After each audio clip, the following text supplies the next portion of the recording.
Bonjour, merci beaucoup d'être présent. Merci aux organisateurs pour l'invitation. Ce que je vous présente aujourd'hui, c'est le résultat d'un projet subventionné par le programme Innovaction, donc conjointement par le MAPAC et Agriculture Canada. Les professeurs Steve Pépin et Martine Doré étaient les responsables de ce projet-là, et moi j'ai été impliqué à titre d'étudiant au doctorat pour mener le projet.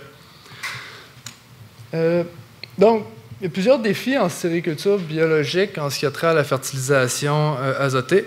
Premièrement, la disponibilité de l'azote, les taux de minéralisation sont peu connus pour les fertilisants biologiques qui sont de composition puis de sources très variées, là, comme on a vu dans la belle présentation de Geneviève. Ensuite, un autre défi, c'est de synchroniser la minéralisation de l'azote avec la demande par la plante. Donc, si on applique trop de fertilisants trop tôt, il va y avoir trop de minéralisation, puis on s'expose à des pertes d'azote dans l'environnement. Inversement, si on l'applique trop tard ou dès qu'on voit apparaître une carence, bien, il y a un certain délai avant que la minéralisation se fasse, donc on s'expose quand même à des carences puis des pertes de rendement. Et troisièmement, on doit faire une fertilisation balancée d'un point de vue nutritif avec d'autres fertilisants, avec d'autres nutriments que l'azote, mais en combinant des fertilisants qui sont de sources variées, donc qui sont débalancés eux-mêmes par rapport aux besoins de la plante. Donc, ce que je vous propose aujourd'hui, c'est un projet de recherche qui a mené au développement d'un outil de gestion de l'azote en serre. C'est un outil de gestion qui va permettre aussi de comptabiliser les applications des autres macroéléments, donc phosphore, potassium, calcium, magnésium, mais on a concentré la partie expérimentale du projet sur l'azote. Qu'est-ce qui est si important dans l'azote? Pourquoi est-ce qu'on s'y intéresse particulièrement? Premièrement, en culture en serre, avec un contrôle efficace du climat, de l'environnement, on peut aller chercher une productivité beaucoup plus grande, mais qui vient à un coût, c'est que les cultures sont très exigeantes et sont limitées par l'azote. Ce qui fait qu'on va avoir des fertilisations qui vont dépasser le 1000 kg à l'hectare par année, ce qui est gigantesque si on compare aux productions en champ. Deuxièmement, les connaissances et les recommandations existantes en agriculture biologique sont basées soit d'un côté sur des cultures biologiques au champ, donc des expériences qui ont été faites dans le contexte de cultures biologiques au champ. Ces cultures-là vont combler leurs besoins azotés avec des fumiers, compost, cultures de couverture puis engrais verts. Je ne veux pas discréditer l'importance de ce type d'amendements-là qui ont beaucoup d'impact positif sur le sol, autre que la disponibilité de l'azote, mais ils sont insuffisants pour combler à eux seuls les besoins en azote d'une culture en serre. Aussi, d'un point de vue purement logistique, là, il y a certaines restrictions. Là, par exemple, le fumier frais, on doit respecter une période de 90 à 120 jours entre l'application puis la récolte. Donc, d'un point de vue logistique, c'est difficilement compatible là, avec les cultures en serre. Sinon, les connaissances vont être basées sur la culture en serre conventionnelle, mais là, c'est des solutions nutritives minérales dans des substrats artificiels. Donc, c'est un contexte complètement différent là, de la sériculture biologique. Troisième raison d'étudier l'azote. Donc, en plus de combler les besoins nutritifs des plantes, on sait qu'une grande motivation pour plusieurs des producteurs biologiques, c'est la protection de l'environnement. Mais sachez que parmi les défis environnementaux auxquels fait face l'humanité, l'azote est vraiment un des points sur lesquels on dépasse le plus là, un seuil qu'on devrait respecter pour une planète en santé. Et on sait que la principale source de pollution par l'azote, c'est l'utilisation de fertilisants minéraux. Donc, d'où une bonne raison environnementale d'étudier l'azote. Finalement, une dernière raison d'étudier l'azote, c'est la complexité du cycle de l'azote et des formes disponibles dans le sol qui fait que sa gestion repose sur des modèles complexes. Donc, je vais vous présenter le cycle de l'azote appliqué à la sériculture biologique. Premièrement, on parle beaucoup d'azote minéral, donc l'ammonium et nitrate, qui sont les formes mobiles dans le sol et les principales disponibles pour la plante. Sauf qu'en fertilisation biologique, on doit l'appliquer sous forme organique. Donc, ce qui fait qu'on se base sur une minéralisation efficace de l'azote par les micro-organismes avant de le rendre disponible pour la plante. Un effet bénéfique, c'est qu'on espère de cette façon limiter les pertes dans l'environnement, qui sont dues principalement là, aux formes d'azote minéral, qui sont plus mobiles.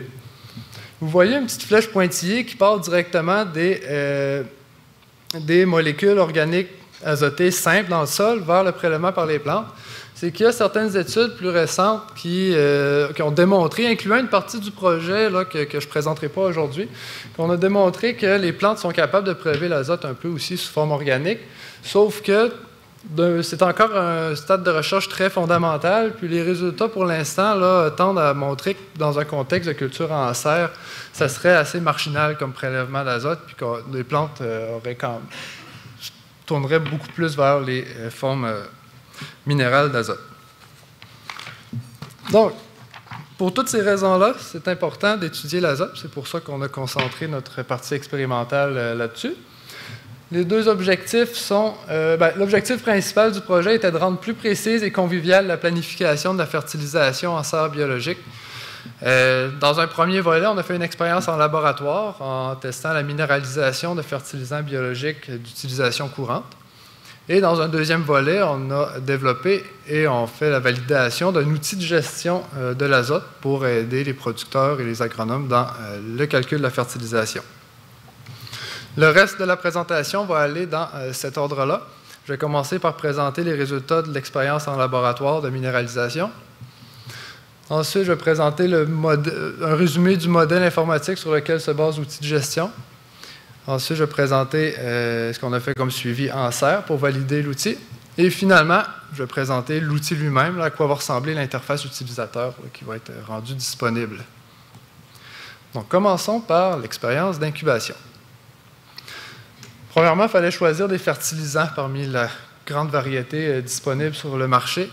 Donc, il y en a 3 qui allaient de soi, farine de sang, farine de plume, puis fumier de poule granulé et séché. Ils sont tellement communs d'utilisation qu'on voulait acquérir encore plus d'informations sur leur minéralisation. Farine de crevette et farine de luzerne sont aussi quand même bien disponibles maintenant. On les a choisis pour leur effet. Ils sont réputés avoir un effet biostimulant, même si la démonstration de cet effet-là est difficile à faire.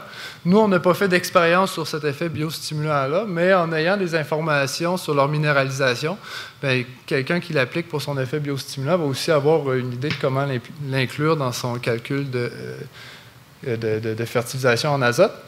Puis aussi la farine de luzerne. Bon, vous voyez, les 4 autres, c'est des fertilisants à base de résidus animaux. Donc, avec le mouvement vegan là, dont parlait Geneviève tantôt, il y a une demande pour une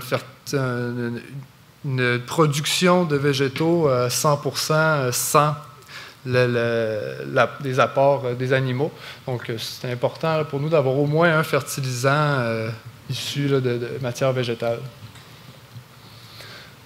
Ce qu'on a fait comme expérience, là, vous voyez une belle photo d'actualité. On vient justement de finir la saison des conserves. Donc, on a pris des pots maçons dans lesquels on a mis une portion du sol et une portion des différents fertilisants testés. Puis on les a mis dans une chambre d'incubation pendant une période d'une année pour voir le dégagement d'azote. On avait 2 sols, 2 substrats. Là. Un substrat organique à base de tourbe pour refléter la réalité des cultures en serre en contenant, et un sol minéral prélevé dans une serre en plein sol pour représenter la réalité des serres en plein sol. On avait les 5 fertilisants dont j'ai parlé, et avec 2 mélanges aussi, parce qu'en réalité, ces fertilisants-là sont rarement appliqués seuls, c'est souvent en mélange, donc on voulait voir si la prédiction pour un fertilisant individuel était encore bonne pour un mélange aussi. Puis on avait un témoin sans fertilisation. Qu'est-ce que ça donne du côté de la minéralisation de l'azote? Donc, on a à gauche pour le sol minéral, à droite pour le substrat organique. Donc, on voit pour la farine de sang, farine de plume, une minéralisation très rapide, quasi complète là, dans le substrat organique, mais c'est aussi celui qui a minéralisé en plus fort pourcentage en sol minéral. Pour la farine de luzerne, immédiatement suite à l'application, on a eu une légère immobilisation d'azote par la farine de luzerne, sauf que très rapidement, ça devient une minéralisation nette pour le pourcentage total le plus bas. Donc une minéralisation lente là, au courant de la saison. Pour le fumier de poule granulé et séché, on a une disponibilité immédiate d'azote sous forme d'ammonium, suivie par une minéralisation lente là, pour la fin de la saison, ce qui donne une minéralisation totale intermédiaire. Puis la farine de crevette donne aussi une minéralisation intermédiaire dans le substrat organique, mais équivalente là, à la farine de sein, farine de plume, dans le sol minéral. Vous voyez qu'il y a un plus grand pourcentage de l'azote appliqué dans le substrat organique qui a été minéralisé que dans le sol minéral. Deux choses, on se pose des questions sur qu'est-ce qui pourrait expliquer ça, mais deux hypothèses qu'on a pour l'instant, c'est, premièrement, il y avait, au moment de débuter l'expérience, quand on a prélevé le sol dans les serres, il y avait une charge fertilisante qui était déjà plus élevée dans le sol minéral que dans le substrat organique. Ce qui fait qu'il y a peut-être un arrière-effet qui est venu un peu brouiller la minéralisation observée dans le sol minéral. Mais aussi, dans le sol minéral, on avait moins de carbone organique soluble, qui est très important pour soutenir l'activité des micro-organismes. Donc, peut-être que la minéralisation a été saturée plus rapidement dans le sol minéral. Parlons justement du carbone organique soluble. C'est vraiment un peu le carburant pour les micro-organismes dans le sol. La farine farine de luzerne, avec son ratio carbone-azote plus élevé, est allée fournir une plus grande quantité de carbone soluble dans le sol, ce qui supporte des communautés microbiennes. Je ne montre pas ici, là, mais le flux de CO2 suite à l'application de farine de luzerne était vraiment beaucoup plus élevé là, que pour les autres fertilisants. Le fumier de poule, qui est le deuxième, fumier de poule granulé et séché, qui est le deuxième fertilisant qui a le moins minéralisé, qui fournit aussi une bonne quantité initiale de carbone soluble. Et, comme je disais tantôt, remarquez la bonne différence là, en carbone organique soluble entre le sol minéral puis le substrat organique, si vous regardez l'axe vertical. Fait qu'on a vraiment beaucoup plus de carbone dans le substrat organique. Ça fait que les communautés microbiennes, communautés bactériennes ont réagi différemment à l'application de ces fertilisants. Dans le sol minéral, où on avait moins de carbone libre, mais une plus grande charge fertilisante avant le début de l'incubation, c'est le carbone apporté par la farine de luzerne qui semble avoir favorisé une plus grande biodiversité bactérienne. Tandis que dans le substrat organique, là où on avait déjà une bonne quantité de carbone, mais plus petite charge fertilisante d'avant l'incubation, c'est la farine de crevette puis le fumier de poule granulé et séché qui, eux, apportaient une bonne charge en potassium, phosphore, calcium. C'est eux qui ont stimulé la plus grande biodiversité bactérienne. Donc, une fois tout cela dit, en résumé pour l'expérience d'incubation, farine de plume, farine de sang, on a une minéralisation rapide à un taux plus élevé de l'azote. Pour la farine de crevette, on a une minéralisation intermédiaire. Pour le fumier de poule granulé et séché, on a un relâchement initial très rapide, mais suivi d'une minéralisation lente pour arriver à un total intermédiaire. Puis la farine de luzerne, une immobilisation initiale un peu de l'azote, mais suivie d'une minéralisation lente là, pour la suite des choses. D'un point de vue théorique, ce n'est pas très révolutionnaire comme résultat, parce que ça suit à quoi on se serait attendu avec le ratio C sur N. Donc, plus il y a de carbone par rapport à l'azote, plus la fraction de l'azote qu'on applique minéralisée va être basse. Ce qui est spécifique au type de fertilisant, ça va être la fraction d'azote qui est disponible immédiatement suite à l'application. Donc, comme ici, le fertilisant à base de fumier de poule a donné une bonne charge d'ammonium directement à l'application. Et aussi la vitesse à laquelle la minéralisation totale va être atteinte, là, qui ne suivra pas nécessairement le ratio C sur N, puis qui va dépendre du type de fertilisation. Donc, je vais vous présenter maintenant un peu le modèle informatique sur un bref résumé là, de ce qu'on a utilisé pour fabriquer l'outil. Donc, avant d'entrer dans le modèle, on avait je vous ai parlé tantôt de mélanges qu'on a testés dans l'incubation. Donc, c'est important de démontrer que la réponse restait similaire là, si si on se basait sur les courbes obtenues individuellement pour chaque fertilisant pour estimer la minéralisation d'un mélange de fertilisants. Puis la réponse est la même, là. Donc, si on calcule à partir des courbes des fertilisants individuels versus ce qu'on a observé dans la minéralisation là, des mélanges, la prédiction se tient, c'est très bien. Puis aussi, si on change la dose d'azote appliquée, la prédiction tient encore. Donc, ça nous permet d'utiliser les courbes de minéralisation qu'on a obtenues pour les inclure dans le modèle de gestion de l'azote. D'où vient le modèle?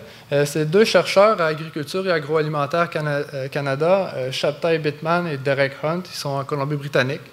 Ils ont développé le modèle NLOS pour NLEAP on Stella. NLEAP, c'est un modèle qui, lui, a été développé plus tôt aux États-Unis. C'est un modèle qui est déjà disponible pour la gestion de la fertilisation de l'azote au champ en agriculture conventionnelle. Si vous allez sur le site nlos.ca, vous pouvez même utiliser leur interface.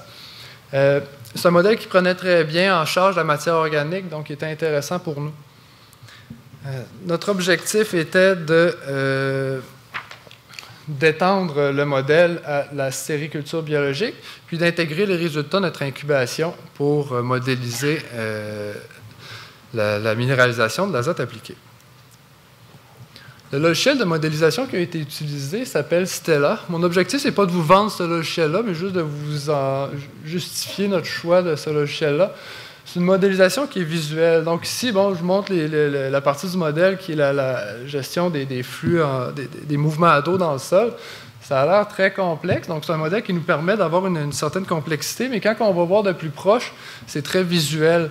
Donc on a la réserve en eau dans le sol, on a un flux d'évaporation, une entrée d'irrigation. Donc ça reste une modélisation très visuelle. Puis ça permet de contrer un désavantage qu'ont plusieurs outils de gestion et modèles disponibles sur le marché, c'est de fonctionner comme boîte noire. Donc, on a une boîte, on entre des données dans la boîte, on la brasse, on reçoit des résultats, puis on ne sait pas trop qu'est-ce qui s'est passé dans la boîte. Mais avec un outil visuel comme ça permet même à l'utilisateur qui est un peu curieux d'aller voir qu'est-ce qui s'est passé dans le modèle. Non, c'est vrai. Je voulais finir. Aussi, deux autres avantages qu'on avait, c'était la possibilité de créer une interface pour les utilisateurs, ce qui va être très pratique là, pour vous.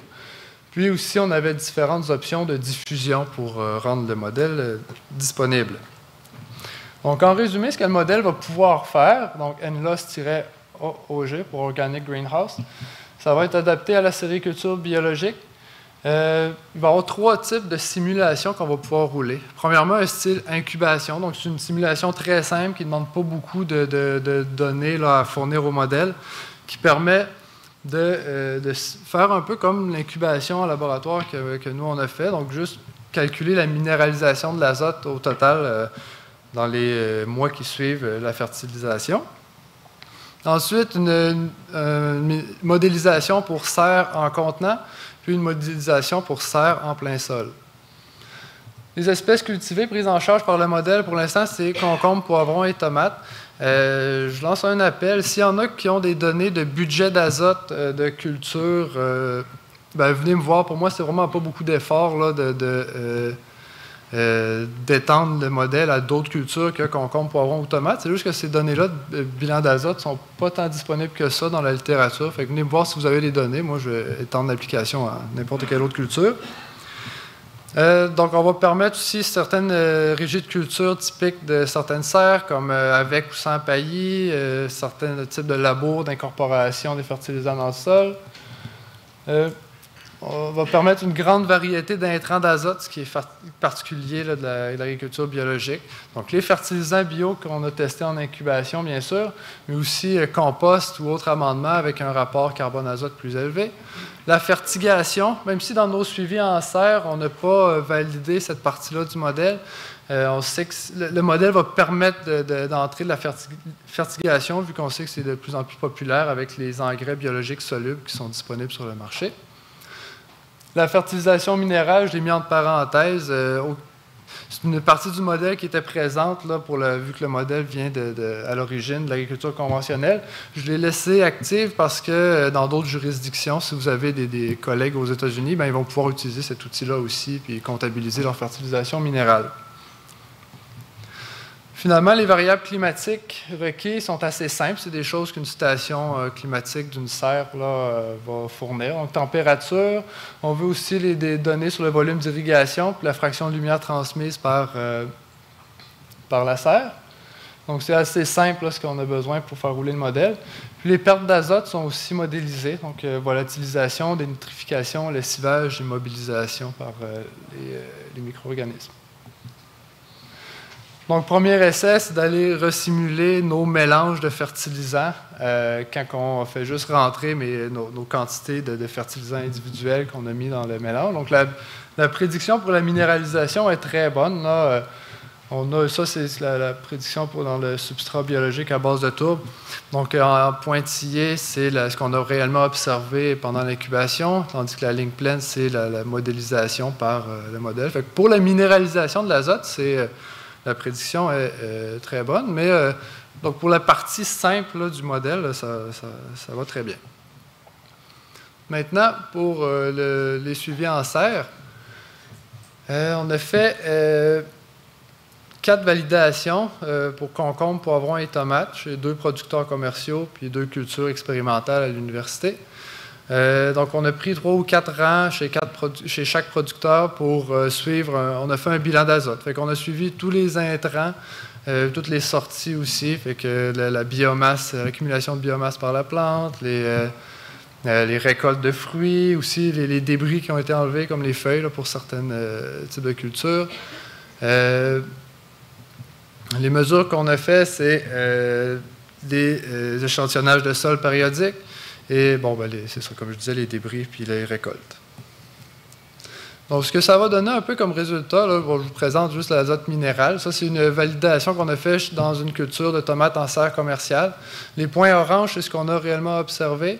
La ligne bleue, c'est ce qui est minéralisé, ce qui est modélisé par le modèle. Donc, la prédiction là, au point de contrôle qu'on a fait est assez bonne, en tout cas assez précise pour aider dans la planification de la fertilisation. Donc maintenant, je vais vous présenter, là, pour la fin de la conférence, un aperçu de l'interface, à quoi ça va ressembler quand on va le rendre disponible. Premièrement, on a un petit avertissement. Là, le modèle NLEAP, qui était anciennement développé aux États-Unis, il y a encore certaines composantes qui sont en données impériales, là, mais ça va être corrigé. Fait qu'une fois que le modèle va être rendu disponible, ça va être tout en données métriques. Fait que faites pas ça si vous voyez des livres par hectare, là, ça va être des livres par acre, ça va être en kilogrammes à l'hectare au bout de la ligne. Aussi, il y a certaines possibilités du modèle qui sont toujours actives, qui sont typiques de l'agriculture au champ. Je ne les ai pas nécessairement désactivées parce que ça n'interfère pas avec le bon fonctionnement pour simuler une culture en serre. Donc, l'interface permet de saisir à la main toutes les données nécessaires à faire rouler le modèle, mais on va rendre disponible des fichiers Excel pour faciliter la gestion des données. Là, des fois, c'est plus facile à enregistrer, saisir les données dans Excel puis l'importer dans le modèle. Dans ce cas-ci, l'interface va être utilisée pour faire des simulations, des petits ajustements rapides, pour faire des tests, là, si on change notre management là, de l'azote, comment est-ce que ça change la disponibilité pour la culture. Donc là, c'est le menu pour la régie de culture. Fait qu'on peut entrer en haut à gauche, la date de plantation, date de début de récolte, fin de récolte, la productivité qu'on s'attend à avoir dans la serre. C'est ça qui va servir à modéliser le prélèvement d'azote par la plante. On peut entrer jusqu'à 5 cultures successives dans la serre, même si c'est rare que ça dépasse 2 ou 3, mais en tout cas, vous ne serez pas limité dans le modèle par le nombre de cultures successives pour la période de 365 jours du modèle. C'est ici qu'on peut rentrer aussi le paillis puis le type de labo s'il y a un travail du sol qui a été fait. Les fertilisants biologiques, donc c'est ici que vous allez pouvoir rentrer les fertilisants bio que vous allez utiliser, les amendements aussi. Vous voyez, il y a plusieurs colonnes de données qui vont être nécessaires. Donc, date de fertilisation, date d'application, quantité, azote total, pour les amendements, ammonium, nitrate, carbone, azote. C'est toutes des données qui sont disponibles dans une analyse standard d'un laboratoire commercial. On tenait à ce que ça soit facile à obtenir pour pas que vous soyez obligé de vous associer à un laboratoire universitaire pour planifier votre fertilisation. Je sais que des fois, on essaie aussi d'économiser dans les analyses parce que ça peut devenir assez coûteux des fois, mais il reste que c'est un prix qui est assez raisonnable d'habitude des laboratoires commerciaux. Puis, je vous encourage à faire ces analyses-là parce que ça ne va pas être utile uniquement pour la gestion de l'azote. Là, votre agronome conseiller va être très content d'avoir ces données-là pour plein d'autres raisons. Donc, allez-y, gênez-vous pas là, à faire ces analyses-là de vos matières fertilisantes. Finalement, les données climatiques sont assez simples. C'est des choses auxquelles vous avez accès dans la plupart là, quand on sert une station climatique. Là. Donc, température. Pour l'évapotranspiration, si vous aviez des données, vous pouvez les entrer directement, sinon le modèle va la modéliser à partir de la fraction de lumière transmise là, à la culture par la serre. Ensuite, on demande l'information sur le volume d'irrigation, puis si vous avez des concentrations de nitrate dans votre eau d'irrigation, parce que votre eau est comme ça, bien, vous pouvez l'entrer ici, ça va être comptabilisé. Mais il y a une autre partie de l'interface qui est dédiée à la fertigation, là, si vous en appliquez. Maintenant, quel genre de résultat on va pouvoir avoir par l'outil? On a en haut à gauche peut-être ce qui nous intéresse le plus, donc l'azote minéral disponible dans le sol. En haut à droite, le prélèvement d'azote par la plante. Ensuite, on va avoir aussi les réserves d'azote organique des différentes sources qu'on a appliquées dans le sol. Puis, un cumulatif de la libération d'azote minéral issu des différentes sources qu'on a appliquées.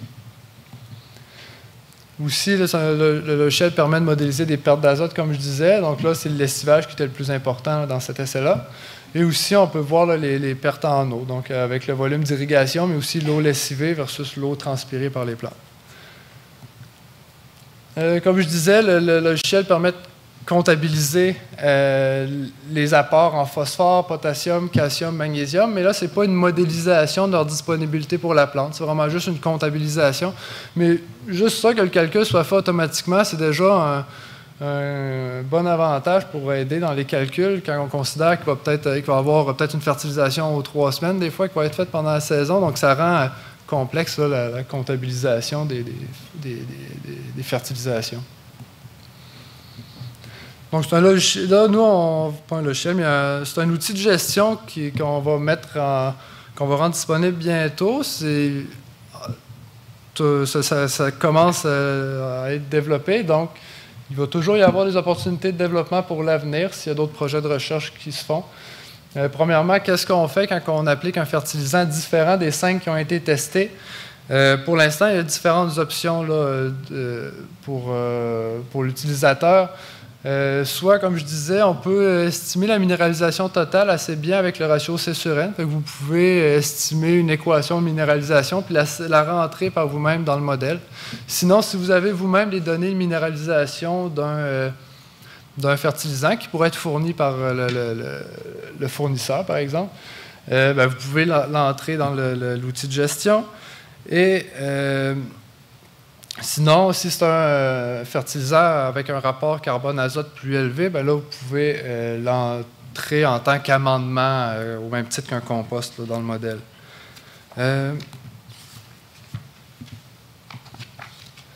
Aussi, pour l'instant, le prélèvement d'azote des plants, c'est lié. Il n'y en a pas de modélisation de la croissance là, du plant qui est fait. Ça demanderait beaucoup de variables climatiques. Ça complexifierait. Ça irait complexifier substantiellement le modèle, fait qu'on voulait que ça soit quelque chose de simple d'utilisation. Donc, ça pourrait être une opportunité de développement à l'avenir, sinon, là, de modéliser la croissance du plant pour aller peaufiner le prélèvement d'azote par la plante. Et finalement, l'application foliaire n'est pas prise en charge par le modèle, parce que c'est un modèle qui se concentre là, surtout sur le sol. Pour ce qui est de la diffusion de l'outil, donc une interface web gratuite va être disponible au courant de l'année 2019. Ça va être sur le site Internet du développeur du logiciel de modélisation. L'interface va être en français au départ, mais j'espère la rendre bilingue. Puis il y a des fichiers Excel d'importation et d'exportation des données qui vont être rendus disponibles aussi. Le modèle intégral, donc pour aller vraiment au cœur du modèle, ça va être publié de pair avec un article scientifique. Donc c'est sûr que la révision par les pairs, c'est toujours un peu plus long. Fait que là, on prévoit fin 2019 ou en 2020. Mais ça, avoir accès au modèle intégral, c'est surtout pour des fins de recherche et développement. Puis bon, avec les exigences des publications scientifiques, ça va être en anglais, là, le cœur du modèle lui-même. Merci.